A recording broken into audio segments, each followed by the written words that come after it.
Hey, Leadwell community. I've been saying for some time that we are changing the format of the podcast. Well, we are now ready to re-release the Leadwell podcast.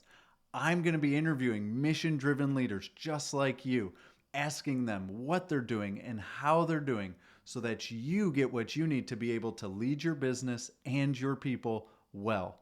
Starting in April, we are kicking it off with a bang, talking about the pursuit of excellence, how to engage in conflict, employee well-being and burnout, and so much more. Make sure that you subscribe to the Leadwell podcast, share it with your friends. It all kicks off once again in April. Can't wait to hear what you have to say and to connect with you as you listen to those episodes. Take care, be well, and lead on, my friends.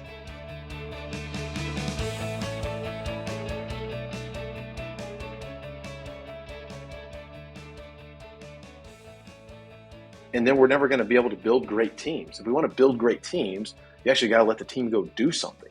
Now, does that come with failures? Oh, yeah. Does it come with mistakes? Oh, yeah. There's a difference between well-being and wellness. Wellness is in one area. So you have organizations like, oh, we're bringing in somebody to help with wellness. And I'm not, no knock on those people, but usually it's like, breathe in and take a deep breath and breathe out. And it's like, cool, but Rachel in accounting is still on getting on my nerves and still hasn't missed a deadline and stuff. So breathing is not going to help me. But there's a wellness piece. Wellness is one area. Well-being is the whole being, right? And so I add a piece. Gallup talks about 5 essentials to well-being. I think that there's a 6th one, and we can get into the 6th one. I got called in one time. I got a phone call from a supervisor, and the supervisor said, I have 2 people in my office that need to be working together, and they cannot work together. They fight all day long. They take turns coming into my office complaining about the other one.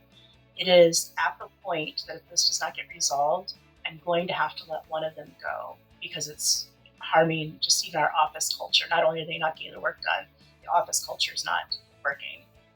And I said, well, good grief, I can't pass up this opportunity. That sounds like a lot of fun. And so I walk in and I sit down with both of them and I start with one and say, tell me what's happening. And she begins to tell me all the things and I said, look at the other person. Mediocre comes from a Latin word, medius ocris. And medius ocris in Latin means middle of the mountain. And it was a word that was created to describe a certain kind of person. And it was a person who would look at the top of a mountain and say, I want to get to the peak. And when they get to the middle, they stop and they look out at the view and they say, this is good enough. And this is where the majority of people are, whether it's their health, whether it's their finances, whether it's their marriages, their relationships, whether it's their faith. There's an element where you just get complacent with good enough.